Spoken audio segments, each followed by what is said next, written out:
Alright, quickly guys, just a little word of advice. If you like to buy used PS2 games and you like to go to GameStop, you need to do it now. They don't sell the cases with them anymore. They put them in these little sleeves and they have them stacked up, these rows and columns of them, and you can find them in the back of the store. They're all in alphabetical order. Problem is, number one, you're not going to find the cases for them, which I hate. I cannot stand that. I have to have the artwork, but I can always print out my own. Secondly, they are in alphabetical order now. They just recently did this, okay? If you don't go now and get them, what's going to happen is people are going to start taking these. They're going to be like, oh, hey, look, that's a cool game. Hey, oh, where did I get that? Oh, and then put it over there. You're not going to be able to find the games that you want because in a matter of the next month or so, the employees already told. I already asked them. They said they're probably never going to go into these little bins and reorganize them unless they just get freaking out of hand.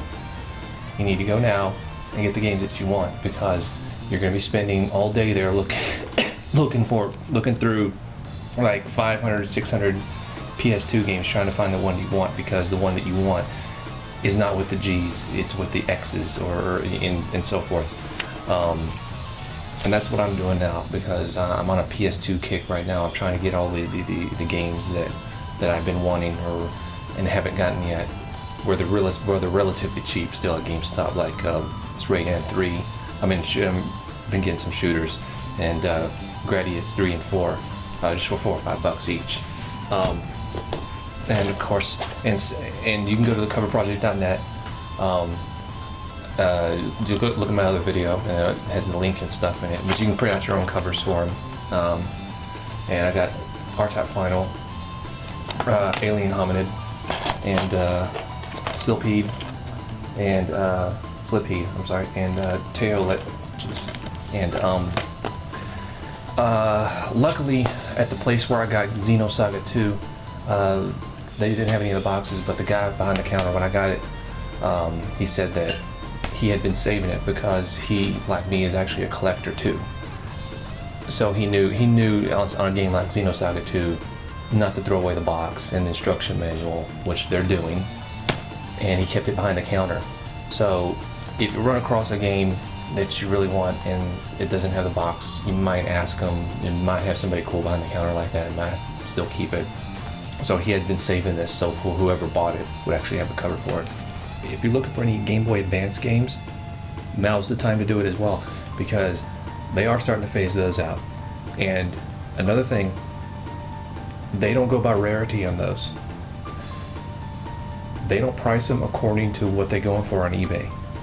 So you can get, you can look at eBay and see some Game Boy Advance games that are going for high prices, and you can get them for pennies on the dollar at GameStop, because they'll price them at $4 or $5 a piece, depending. You know, some of the Castlevanias and the Zeldas, they still do, higher prices just because of the name. Look at some of the more rare games, Game Boy Advance games online, and just do a search for them on the GameStop website and look for them and see if they're selling them for a lower price.